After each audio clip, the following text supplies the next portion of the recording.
No one's perfect. We all have flaws that can constantly be worked on. Yet at the same time, we should be able to completely and fully accept ourselves.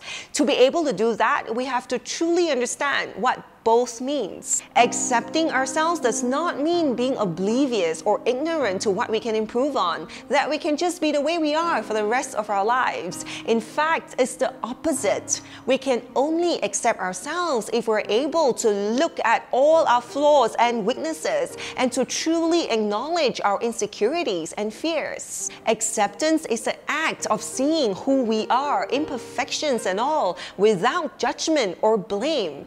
Acceptance is the ability to acknowledge that we can be better, that we've made mistakes without feeling bad or guilty or lacking. If we have a tendency to blame ourselves whenever we know we can be better, what we're essentially doing is punishing ourselves. And this is when it gets harder to improve as a person, because self-preservation kicks in anytime there's punishment or guilt.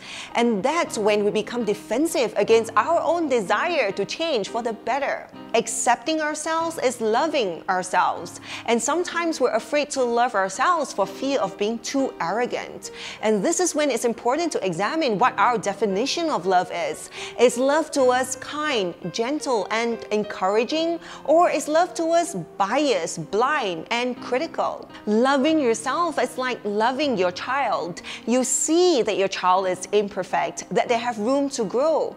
Yet you are kind and gentle when you teach them to be better, and you encourage them to take responsibility without blaming themselves. We cannot confuse self-reflection and self-awareness with self-criticism. There are many ways to grow as a person, so choose to do it with self-love instead of self-criticism. If we can accept ourselves, we'll be more reflective and less defensive, and can grow to be a better person whilst being happy, always.